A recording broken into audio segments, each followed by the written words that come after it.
Back to our channel. இன்னைக்கு நம்ம சேனல்ல பனானா யூஸ் பண்ணி தான் ஒரு ரெசிபி பார்க்க போறோம். உங்க வீட்ல வாழைப்பழம் இருந்துச்சுன்னா கண்டிப்பா இதை ட்ரை பண்ணி பாருங்க. டேஸ்ட் அட்டகாசமா இருக்கும்.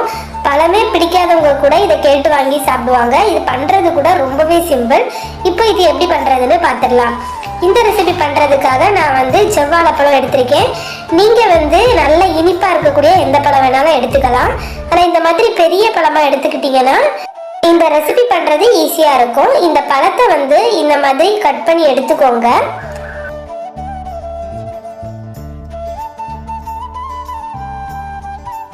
இப்போ ஒரு பேன் ஹீட் பண்ணிக்கலாம்.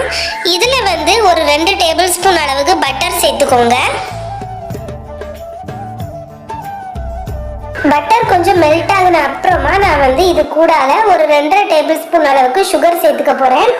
சுகர் மெல்ட் ஆகின அப்புறம் நம்ம பட்டர் சேர்த்தோம்னா அந்த அளவுக்கு இந்த ரெசிபி டேஸ்டா இருக்காது. பட்டர் கூடவே நம்ம சுகர் சேர்க்கும் போது நம்ம சுகர் அந்த அளவுக்கு மெல்ட் ஆகாது. மெல்ட் ஆகாம அப்படியே நம்ம இந்த ரெசிபி பண்ணும்போது கீழே ஒரு லேயர் மாதிரி இருக்கும். அது சாப்பிட்றதுக்கு ரொம்பவே சூப்பரா இருக்கும். கொஞ்ச நேரம் பட்டரையும் சுகரையும் நீங்க விட்டுருந்தீங்கன்னா அது கலர் சேஞ்ச் ஆகும்.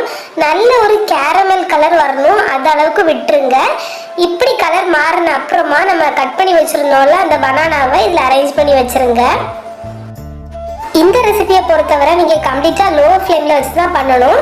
சுகர் இல்லாட்டி நல்லா கருகி நம்ம சாப்பிடும்போது கசக்கும். அதனால கவனமா வச்சுக்கோங்க. அரேஞ்ச் பண்ணி வச்சுக்கிட்ட அப்புறமா இதை லோ ஃப்ளேம்ல அப்படியே விட்டுருங்க. இது ரெடி ஆகிட்டு இருக்க டைம்ல நம்ம ஒரு பேட்டர் ரெடி பண்ணிடலாம். ஒரு பவுல் எடுத்துக்கோங்க. இதுல ரூம் டெம்பரேச்சர்ல இருக்க பட்டர் 2 டேபிள் ஸ்பூன் அளவுக்கு சேர்த்திருக்கேன்.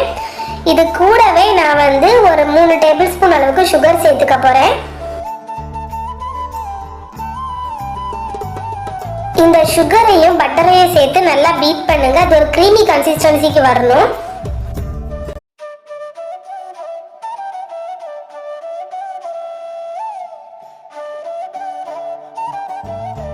சுகரையும் பட்டரையும் இந்த அளவுக்கு பீட் பண்ணிக்கிட்ட அப்புறமா இதுல ஒரு முட்டை உடைச்சு ஊத்திக்க போறேன். சுகர் கம்ப்ளீட்டா மெல்ட் ஆகணும்னு அவசியம் இல்லை. முட்டை சேர்த்துக்கிட்ட அப்புறமா நீங்க கலந்து விடும்போது அது மெல்ட் ஆகிரும். இப்ப நல்லா கலந்து விட்டுட்டு அப்புறமா இதை ஒரு 3/4 டீஸ்பூன் அளவுக்கு பேக்கிங் பவுடர் சேர்த்திருக்கேன். கூடவே ஒரு 4 டேபிள் ஸ்பூன் அளவுக்கு மைதா சேர்த்துக்கோங்க. முட்டையோட வாசனை தெரியாம இருக்கிறதுக்காக இதுல ஒரு 1/4 டீஸ்பூன் அளவுக்கு வெனிலா எசன்ஸ் சேர்த்துக்கோங்க. இப்போ இதை நல்லா கலந்து விட்டுறலாம். கட்டி எதுவுமே இருக்கக்கூடாது. நல்ல ஒரு ஸ்மூத் பேட்டரா மிக்ஸ் பண்ணி எடுத்துக்கோங்க. ரெடி பண்ணி எடுத்த பேட்டரை நம்ம பனானா அரேஞ்ச் பண்ணி வச்சிருந்தோம்ல அது மேலே ஊற்றிக்கலாம். இது அப்படியே ஒரு பேன் கேக் மாதிரி தான் இருக்கும். அதனால இந்த பேட்டர் கம்மியாக தான் இருக்கும். இதை நீங்கள் ஸ்ப்ரெட் பண்ணிக்கணும். நம்ம ஃப்ரை பேனை லைட்டாக ஷேக் பண்ணிங்கன்னா அது ஈஸியாக ஸ்ப்ரெட் ஆகிரும்.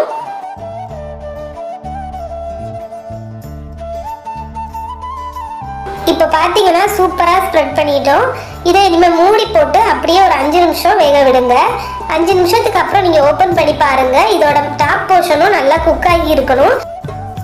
நம்ம ஆல்ரெடியே பனானா கூடால பட்டர் சேர்த்துருக்கனால இது கொஞ்சம் கூட கீழே ஒட்டவே செய்யாது. உங்களுக்கு இதை திருப்பி போடுறது ரொம்பவே சிம்பிள்.